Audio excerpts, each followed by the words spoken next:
Let me say good evening to everyone. This is webinar 40, and it is the 2020 Preakness Stakes. And I'm Awesome. happy that everyone's joining in. And please feel free to participate. Last webinar was very, very good for the Kentucky Derby, and let's hope we have another good one. Is there any questions before I start? Let me just say No, that, yeah, was there a question? no. No. Okay. So let me just say that for the Kentucky Derby, I had mentioned that it's always either the best day of the year or certainly one of the two or three best, and that held up. Tomorrow is I'm just going to tell you that I think it's going to be a little more um, bread and butter type horses in the teens, 10 to 20. You should see a lot of horses in that range, maybe eight. So it's not the same day as the Derby, and you're going to see as we go through the races. Now, another thing I'll just point out, I'm trying on like the Mom 1A, 2A, and 3A, I took out the red so it's easier to see the good horses. And right away, you can just see in the first race, there's hardly any, whereas in the second race, there's an awful lot of yellow. So let's just start with the first race. And tomorrow, I'll just mention, in case anybody's not aware, the first post time at Pimlico is 11, and that the Preakness is race number 11. It's the last race. There's only 11 tomorrow at Pimlico. So anyway, let's just start with the first race. And again, I've been trying to post some success stories for whoever is interested in them. And one of my favorites is when the C1 and C2 are all red, as we have here. And frequently it's the horse that dominates early. And in this race, you can see that number 6 uh, is has a 2. There's not a very much early speed in this race, so that 6 horse. Just, just remember that we can hear everything if you're making noise. Everybody's mic is live, so we can hear everything. So I just want to point out that number 6 has an E of 2. Now it's got horrible C1 and C2 of 79. So, that's another story. So you can see that that's the horse with early. Now you'll notice that number 2 is also going to be there early. And number 2 has a little bit better C1 and C2. And when it comes to T1, but those two horses really dominate, although, there is a little more competition there. BL1, there's only two. Now, in the last webinar, and I think in the last couple, I've been trying to help you focus on horses who dominate a particular third of the race. And you'll see here at MT, for example, and Mom 1 2, there's a lot of horses that are very strong in that second third of the race. So going into that turn in this first race, we should see a lot of competition. And if those two early horses don't hold up, then this is where the winner's going to come from. And you can see, for example, horse number 4 has very strong numbers. It dominates fairly well. It dominates that second third of the race. And you can see it also has Mom 2 3. So I'm not so sure what the odds will be. Optimal odds are 3 to 1, and it looks like that might be the favorite. Now, if strictly by optimal odds, the 3 should be the favorite. But I know within the last couple of days, I had one of these horses that looked like it would be very low odds, and it wound up going off at 8 to 1, and it won easy, won by several. So, it's an interesting race. And you can see by the Mom 1A, Mom 2A, Mom 3A, there's really not a lot of good horses that are making moves that you can see that are going to like get into the hunt. So that much. So, very interesting race. You got to keep your eye on number 4. Keep an eye on number 2 and number 6 just because they're the earlies, and they should be very good odds. So, is there any questions on this first race? And just remember the 4 horse has that double M, which I really like. But generally speaking, this is a weak race, pretty weak race. I'll go on to race number 2.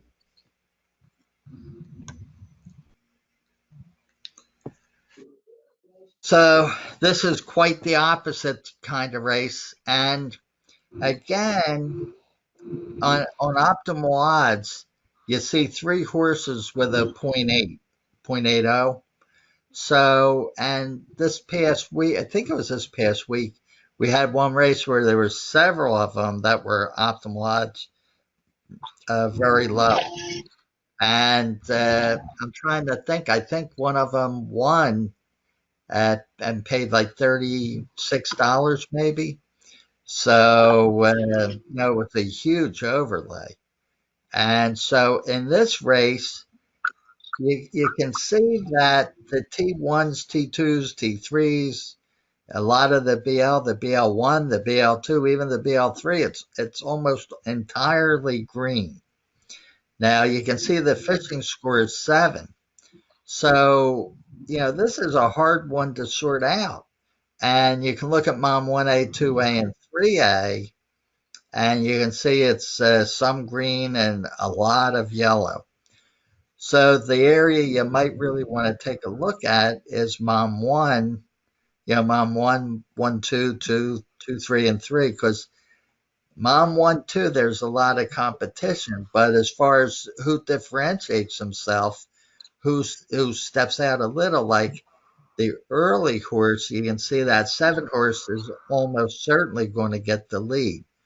You would think it, although T1 now says maybe not so fast because it's only -4, where a lot of them have more minus numbers. So, and you look at BL1, it looks like the 7 should have the lead, and the 3 horse might be a little bit right behind it. So, keep that in mind. But those Mom 1, 2s, there's a lot of them that are going to be trying to make a move. And you can tell how good they do by the Mom 2. So if you look at Mom 2, you see how in the middle of the race, they all come together, regardless of how much they spread out early. Several of them could be coming together in the middle of this race. So it becomes really a question of momentum and who's going to have the best momentum, who's going to have the best ride, who's going to get through. So, as always, it's hard for closers to really do that much. They have to have a perfect ride, they have to really have the momentum. So, in this race, you have it nice and spread out. You have 3 of them that are early types, you have 2 pressers, and you have 3 closers. So it's a nice type of race. And most likely, I would think one of the horses that can grab the lead early, certainly by the turn, is most likely going to have an advantage. And it looks like the 1 might do it.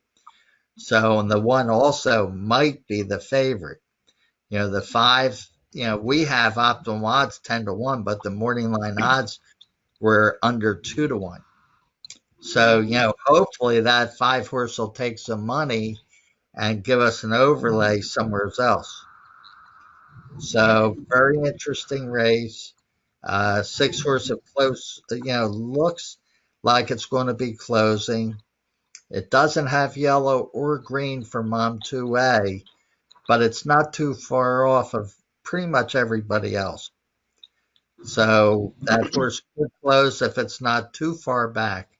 And it shouldn't be too far back because its E-score is 4. So any questions on this one? Very interesting Nope. race. Nice race. So I'll go on to number 3.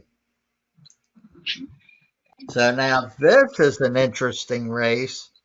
Again, this one's going to be like, if you look at it from C1 perspective, it's a terrible race.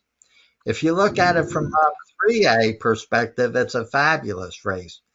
And that's just how the algorithms work and all the various numbers because it measures different things.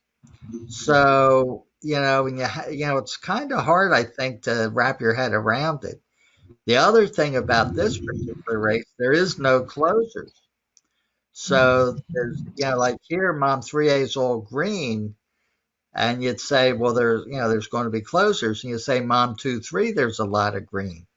So, and it's true to some degree that there's going to be a battle in the stretch. It looks like, all right, it really looks like, and anybody could win. So, in this one, I'm going to just point out that you got to think it through. And who's going to be on the lead? Where's the battle going to occur? All right, because at the end of the race, usually there's not that much going on. All right, especially with these C1s so low, they're all red. So you still want to focus on the early horse, which might be the 3. So we have it at 9-1. Morning line is 4-1. And it looks like it can get a little bit of an advantage early. And its Mom 3A is still green. So, we'll have to look that over. So, and this is the kind of race, it's fishing score 7. So you really want to keep an eye on the odds. And that reminds me, I wanted to mention I've posted, I think, 5 tutorials on the website. So, and it goes into the expected value equation, optimal odds, and I try to explain it really well. And I'm going to keep posting, for quite a while.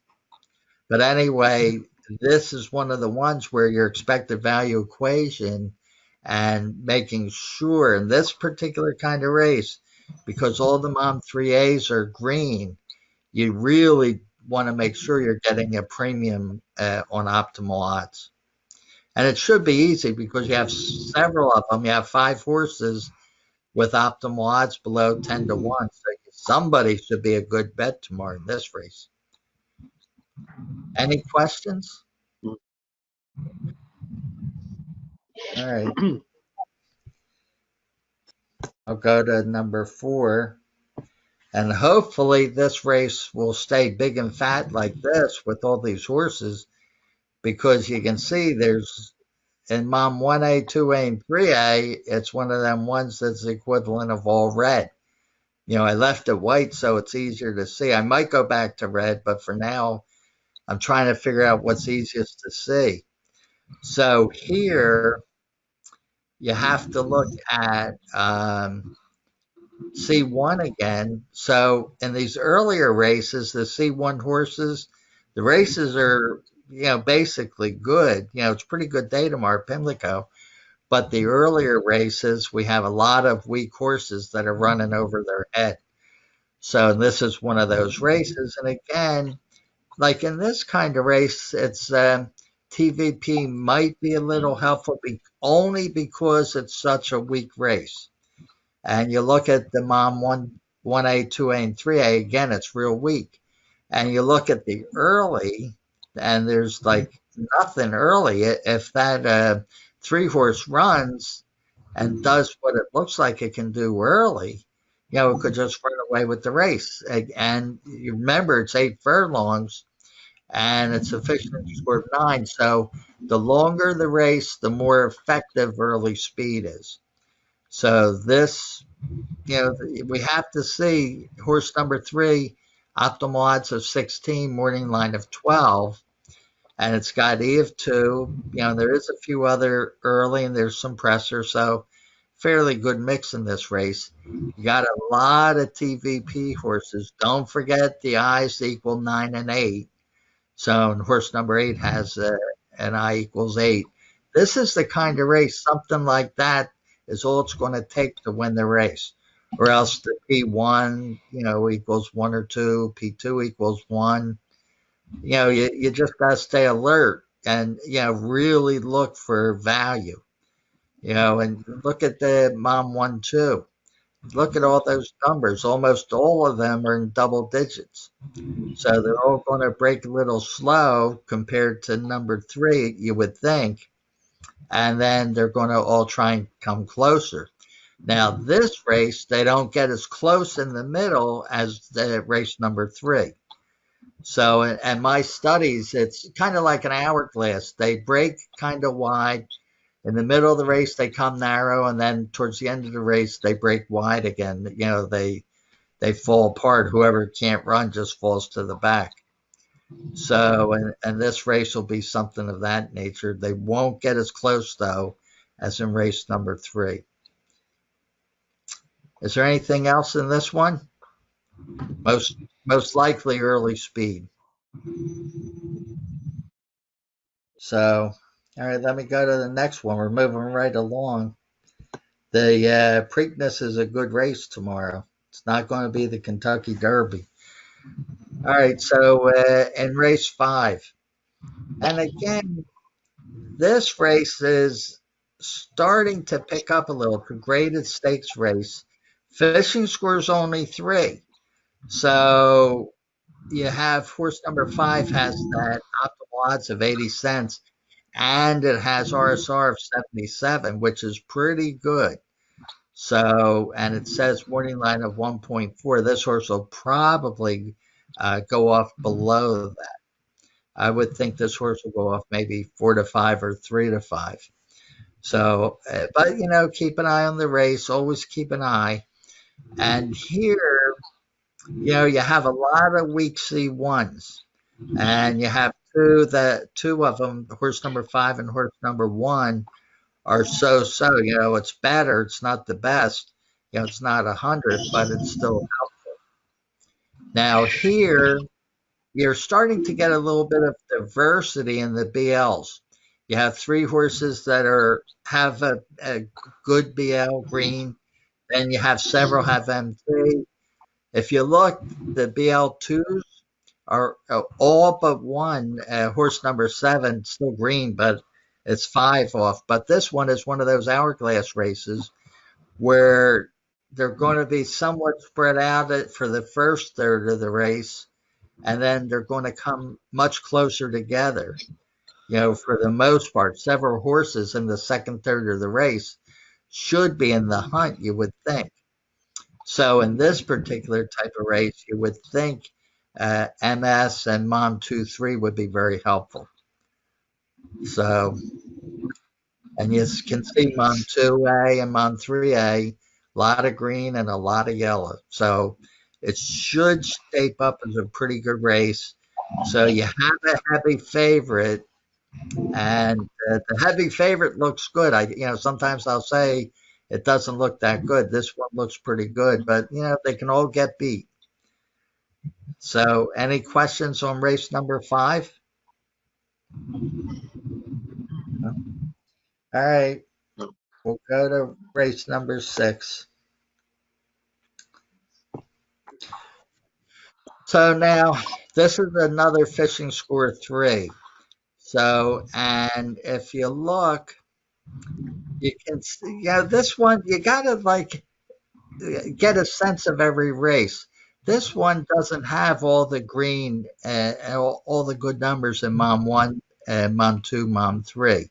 So this one, you can see Mom 2. You can see several of them are not really, don't appear they're going to be in the race. So this one that's why it's a fishing score 3. One of the reasons. It doesn't look as competitive as, say, race 5. Even though you can say C1 and C2 is much more yellow, almost no red. So we're starting generally to get into better races. So the T1, T2, and T3 are pretty good for everybody. A couple weaknesses. And then you can see the BL2 is all green. And you can see, though, when you get to Mom2, they're a little more spread out. So the numbers don't hold up as well from BL2 to Mom2. So that's trying to tell you that it might not be as strong as you think. Like the last race, I thought it was be pretty competitive. This one, I don't think it'll be as much.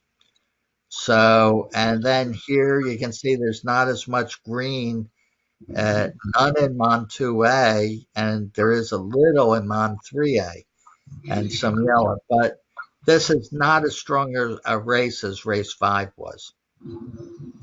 So even though it's fishing score 3, and that's really because of horse number 7 has optimal odds of 80 cents and RSR of 76, which is pretty good. And horse number 6 has 70, but this is still a little better because horse number 3 is 67. So, there's a few of them that figure to be competitive. So, just not as good a race as number 5. And again, like I hope you're getting the feeling as we go. I went through all the races earlier, and I don't, other than the Preakness, I'm not so sure we're going to get any big prices tomorrow. So, any questions on 6? All right, race number 7. So now this is a little better with fishing score 6. It's still not great. And you can see the C1s and C2s are improving. Race 8, I think, was a fluke, but for the graded stakes, at any rate, they're getting better. And you can see, like, this particular race doesn't appear to have a lot of early speed. But it does, if you look at T2 and T3, it's pretty good. And if you look at MT, BL2, MS, BL3, lots and lots of green except at the bottom. That's the weakest. The weakest horses are at the bottom. And one thing in particular I like is horse number 1, which has yellow for Mom 1A, 2A, and 3A. Those are the sneakers that, they can get in and really come in. Maybe not first, maybe second, but it's almost always a good price. That's a kind of horse that gets overlooked. So, if you can keep an eye out for those, and, if you play exactas, that's one that will usually give you a fair value for your money. So, and again, not very much speed, so somebody could, steal the race. We can't rule it out because there's not a lot of color in the Mom 1, 2, 3. So, although you can see, like you see Mom 2, how there's so many 0.3, 0.5, 0.9, 0, 0.7. So they're all coming together. At least the numbers indicate a lot of them will be grouping up in the middle of the race. So, it becomes a question of who gets a good ride, what kind of traffic there is, how wide do they have to go, things of that nature. So, and you can see again in Mom 3A, even though there's a lot of green, nobody really predominates. Nobody's really putting it away, at least from what I can see. So, relatively open race. Possible the early speed will steal it. So, any questions? All right, we'll go on. Tonight will be a short night at this rate. We're going to Pimlico 8. Now, again, you got the non-graded stakes race in 8 and 9, so a lot of red for C1, C2. These horses come in for a Preakness day and they get in the non-graded stakes.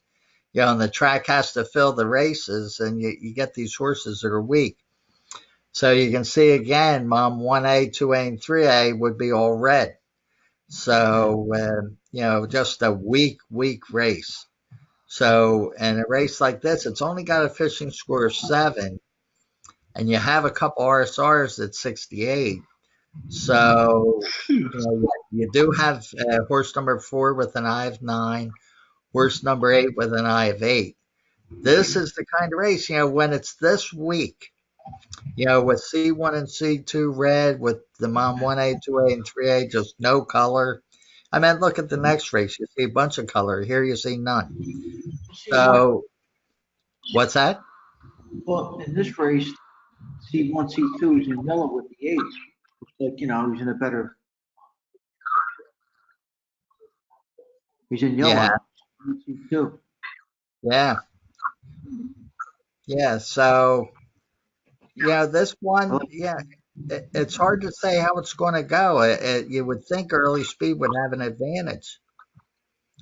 So, but the Mom 1-2 has a lot. Everybody's in green almost.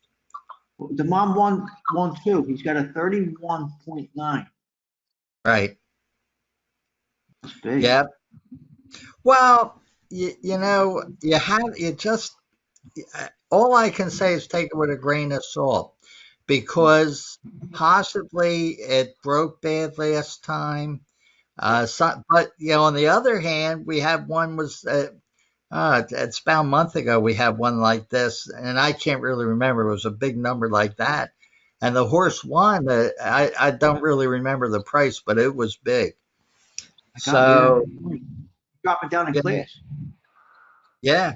Well, it's the only class in the race. 97.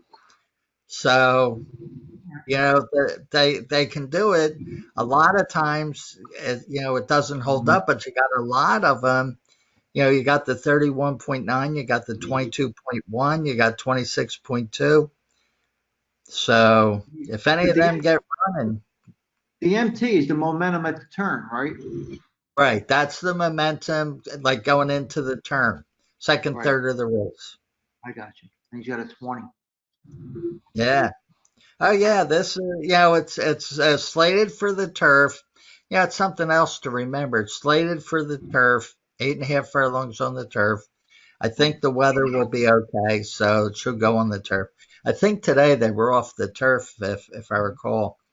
And so I'm hoping tomorrow they'll be on. It rained. Well, I don't know about Pimlico. I'm in New Jersey at the moment. It rained last night some. So at any rate, it could be a really good race. So, you got to see if you can beat the favorites. So, any of those. Huh? We need prices for tomorrow. Yeah. Well, I think you're going to get a lot of them in the teens. I don't think too many favorites are going to win.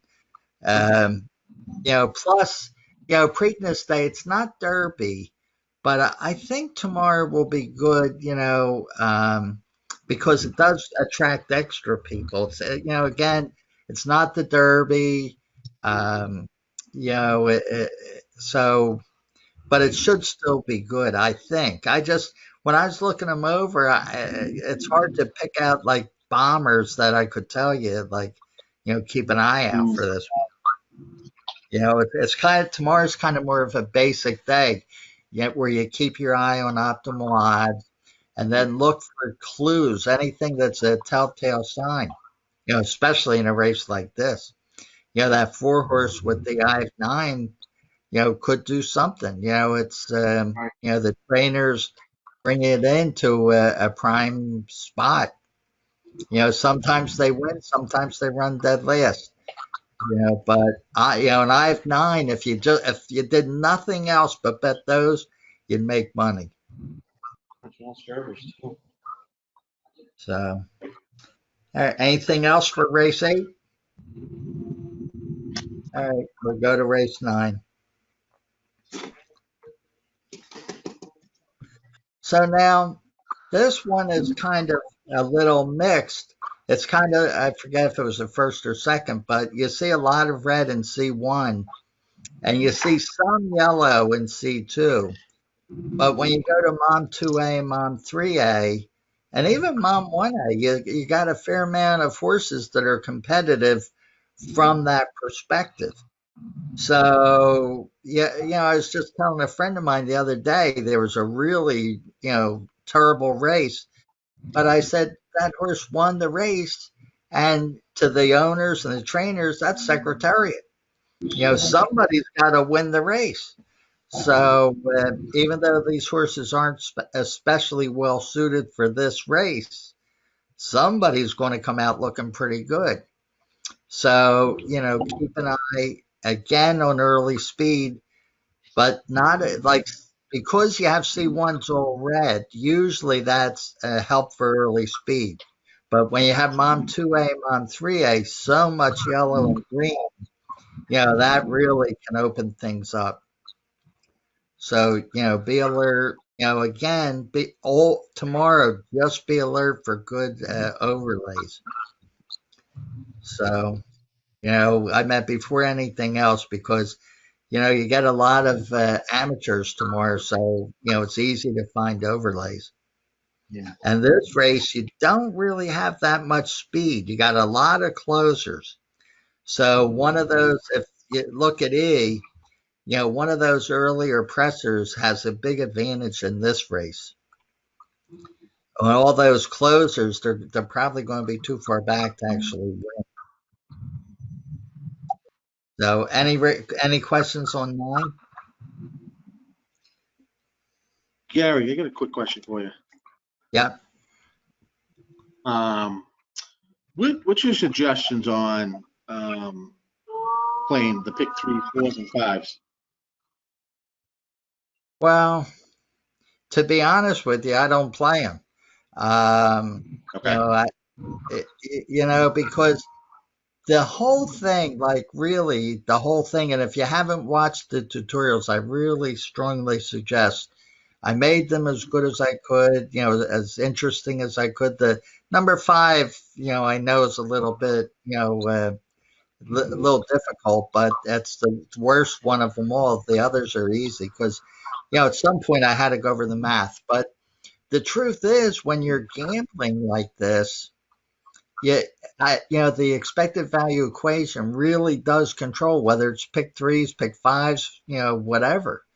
And how do you know if you get an advantage? So I personally never, I don't know if I've ever played a pick 3 or 4 or any of that. So I will play trifectas and exactas if I got a bomber up front that, really is a good price. But Right. I can't remember last time I played a double or anything like that because how do you know? How do you know? So I made the exacta Right. grid to try and help exacta players. So, and it's not that often that there's an overlay in exactas. Any other questions? Yep. Yeah, I wish I could give you better advice, but once you start playing those, you're really just reverting to gambling. Unless if you got a really, really like good overlay, you could do that one, then all maybe, and hope you hit a bomber. Right. So, all right, let me go on to 10.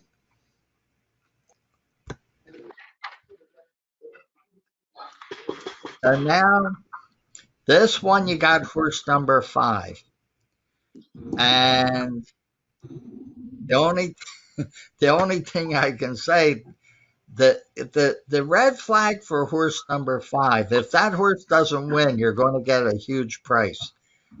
And here's why the algorithms are so good because RSR and optimal odds give you horse number 5 is very, very strong.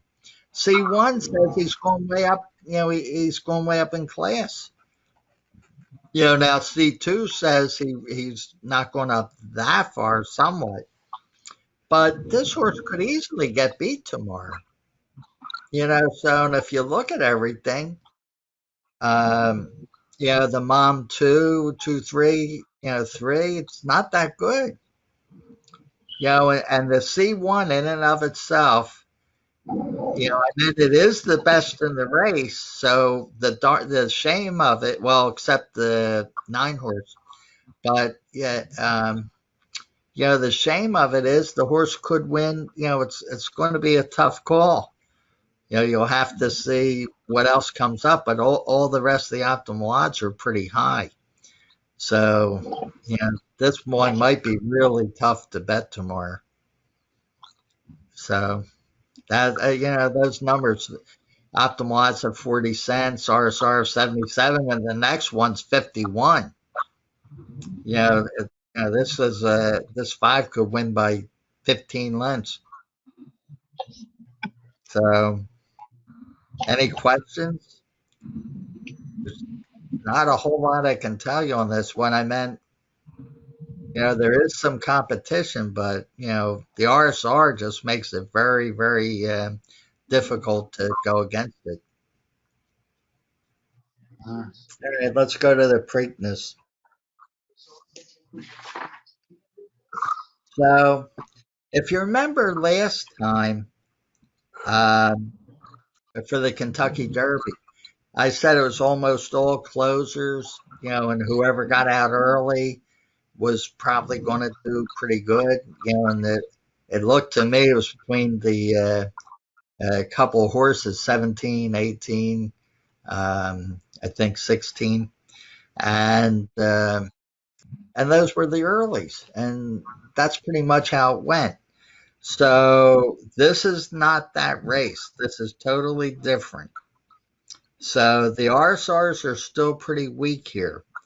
And this one has horse number 3 with the best optimal odds. So, and the 9 horse we have, optimal odds has 9-1. So, you're not going to be betting that horse.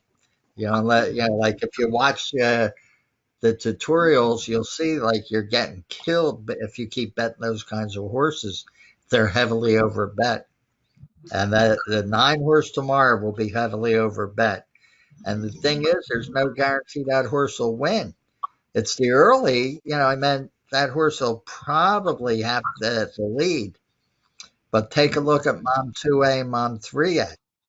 A lot of yellow and a lot of green. That horse can definitely be beat tomorrow. I'm not saying it will, and maybe it'll win, but this race is broken up, but there's some other early horses. There's plenty, several pressers. So I never like to bet closers too much unless they're really strong. But here, every single horse in the race has a chance, to some degree. So, it's look at BL3. Every single horse is in green. So, this is the kind of race if you could hit a 50-1. So, in my view, it's an open race. So I'm going to have to pay careful attention to the odds, and especially number 3. You might get really, like decent odds, maybe 4 or 5-1. Right. So I personally don't like betting less than 5-1, but with the algorithms, we're seeing stuff the public just won't see in this race. So you might get lucky and get a good price on it. So that's what I really wanted to get out about this race is, this is like the opposite of the Kentucky Derby. The Derby was not really competitive. And I said that. I said there's a few earlies. One of them had a win or, and it was just an easy race. And even though the winner paid a good price. So this one you could get a good price, but it's only because it's so open. I'm pretty sure the 9 horse will go off, maybe 6-5, maybe 7-5. I don't think you'll get much below that. nah, you can't. So, and if you get that, then our 3 horse, we could get, maybe we can get 5-1, maybe. So, that would be nice. So, and I'm going to be definitely keeping a close eye on this straight. So, and I'm just telling you, any horse can win this race. Especially Pimlico, they can come off the pace somewhat. So it's possible. Although this is 9.5 furlongs, so, and just remember, early has an advantage the longer the race. But it just depends how it all goes. I really, the 9 could win, but I don't expect it to. Is there any questions? Anything you want to talk about? You're gonna be at the Brigada tomorrow? No, I'll be playing from home. So you go over there, it's so crowded. I stay home and play online. I've been playing almost every day. So it's been good. Tomorrow, Hawthorne opened up and, Pimlico's running. Keeneland opened up. Keeneland is a great track, so, a lot of money to be made there. So anything else? Gary, just a question on the I-9 horses. Those are Yeah. profit horses? Yeah, I-9 is improvement horses. So they're typically horses rounding into form. And, and a lot of times the public will not really see it. So, so my research, I meant, like, say with the algorithms, some of the races, I have 20,000 races to help make the algorithm. Well, in those, it's only a couple thousand with the eyes. And so my research indicates that, it's especially I-9 is solid and, and good prices. So, my research indicates that if that's all you did and nothing else in your flat bet, you would make a profit. So 8 is good, but it's not the same profit. It's a lot less profit. What would be the profit? Do you know what the profit number would be on that? On the I-9, you could, over the long term, you could be looking at 40 or 50%. So it's a good payoff. It's a good win rate, good payoffs. So, it's certainly well worth keeping an eye on. Definitely. And again, they don't win. The one thing about all this is you're going to lose most of your bets. And that's just how this horse racing is. And, Thorpe, when he worked on blackjack, well, it's almost a 50-50. You can have lots of winners in a row. Thorpe also did the stock market, and he showed how, the little fluctuations you can capitalize. Horse racing's just not like that. You have to make your profit. Like if you're betting horses at 2-1 and 3-1, you might as well forget it. You're not going to win. So you got to get some of these bombers, like even, I call bread and butter the horses that are, say, 5-1 to maybe 15-1 or so. That's your bread and butter. Tomorrow should be a really good bread and butter day. But that's how Well, you let me stay alive. ask. So again, a quick question. So if you had like an I-9 horse that's going off to 2-5 or 3-5, would you bet that or just pass it? No, I would pass because they don't go off that low. They never go off. I mean, I've seen a couple of them. Yeah, that went off like that. Yeah, with an I-9. Yeah, that was a favorite. Yeah. Well, you know what happens a lot, like, and I've seen this. I used to hang out with a lot of trainers, and those guys they'll go put 2,000-3,000 on their horse. At Saratoga, nobody notices, but a lot of the Pimlico, they're going to notice. Maybe not tomorrow, but normally they're going to notice. So small. That's why I don't like doing smaller tracks because you get that kind of stuff. Somebody puts 200 on a horse, it's going to knock the odds in half. That's why I almost never do like Penn National and Emerald Downs, places like that, because there's just not enough money in the pools. Well, no, you could strictly change like a Charlestown, Penn National. One big bet changes that. I mean, you could create more than half the pool yourself. I've done that. At Indiana a few years back, I made a $20 exacta and it was paying like 80, and it came in and I got like 35. And I looked at the pool the next day, I got almost half the pool with a $20 bet. It was a joke. So Wow. anyway, I remember several years ago at Tampa, our group, we had some horses 50-1. We took, between all of us, we took down over half the pool. So, because we loved it, everybody had it. Hmm. So, That was anyway, beautiful. anything else? All right. Well, have a good day tomorrow. I think you can really make some money. Just be careful and pay attention to the odds and get your value. So, I'll talk to you guys Awesome. later. Good luck tomorrow. Thank you for All joining right. Good in. luck, guys. Big. See ya.